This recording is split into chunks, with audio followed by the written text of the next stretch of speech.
just a riverboat. Yeah, till you realize what closing it actually says about where Disney's headed.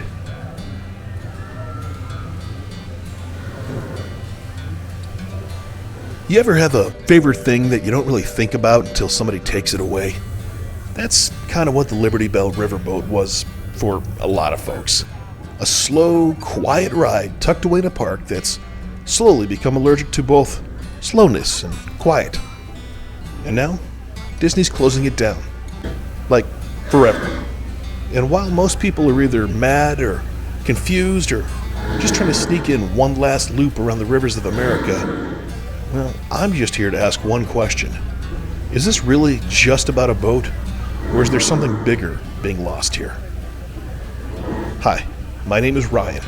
I go places, I film, and somehow it all turns into this video. Join us today as we do just a little Splorin.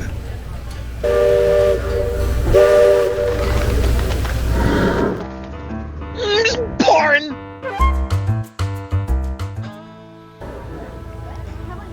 So, the Liberty Belle. No characters, no explosions, just a riverboat floating in a circle very slowly for decades. If you've never ridden it, congratulations, you are in the majority. But for those of us who have taken that ride either on purpose or because our feet staged a revolt around 2:30 p.m., well, there's something quietly meaningful about this thing. You see, it's peaceful, it's weirdly immersive, and it doesn't ask much of you. There's no backstory to remember. There's no franchises to recognize. There's no nausea warning at the entrance. There's just trees and water, a kind of creaky boat engine, and 20 minutes to do nothing and enjoy it. So of course, it's getting shut down.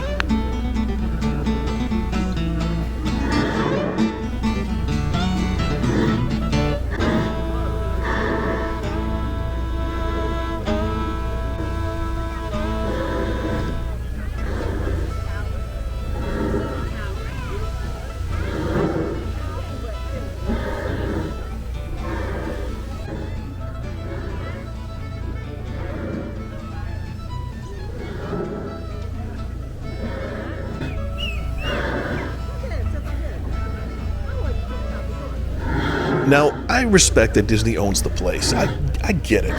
The Liberty Belle, it doesn't sell plushies.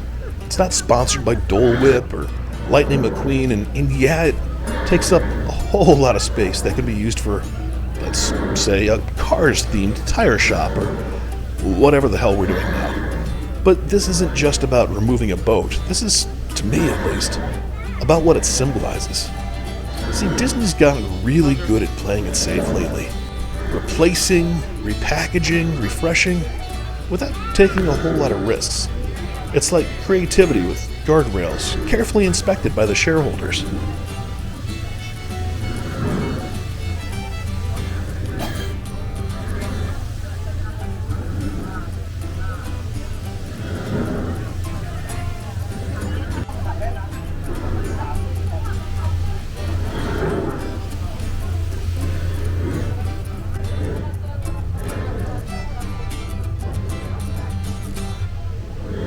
And look, the Liberty Belle, it wasn't thrilling, but that's exactly what made it valuable. It was a break. It was a breath. It was a moment to just exist in a park without being sold a narrative or thrown into another IP crossover event. Anyone could ride it, old and young, the stroller crowd, folks just trying to survive on a hot July afternoon. There were no height requirements, there was no motion sickness, there was no, wait, who's that character again confusion. It was one of the few places left where you could actually fill in the story yourself, not have it filled in by Disney.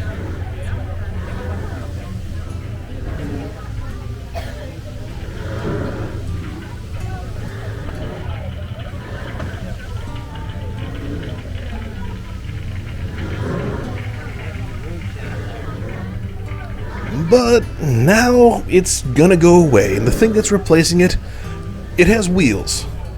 Wheels and catchphrases. Cool. You see, the real loss isn't just the boat, it's the entire corner of the park that it anchors. The rivers of America, Tom Sawyer's Island. All of it represented a kind of freedom. You weren't being dragged through somebody else's world. No, you got to imagine your own. Now it's less choose your own adventure and more stand here and absorb this approved narrative. And that shift, cheapens the whole area. Even nearby attractions that are still standing start to feel more like movie sets instead of worlds to explore.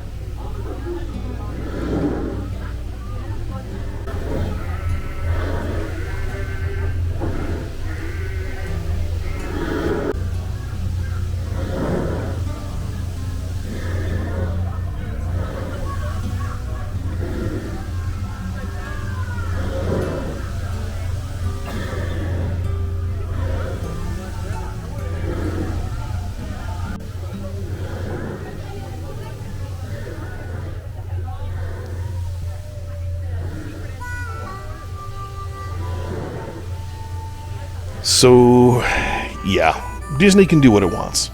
In the end, it's their call.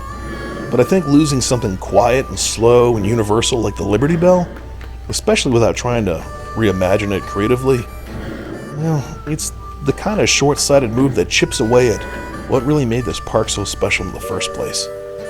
And sometimes, what looks like just a boat ride is actually the soul of the park wearing a boiler hat.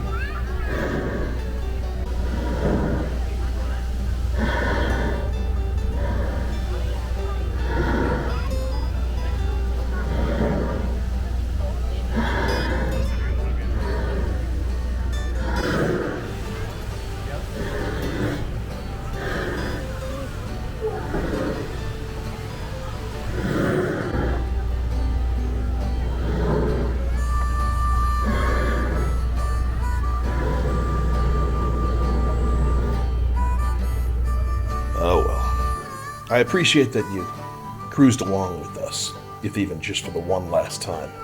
But I do hope that you will, in fact, join us again in the future when we do just a little more Splorin.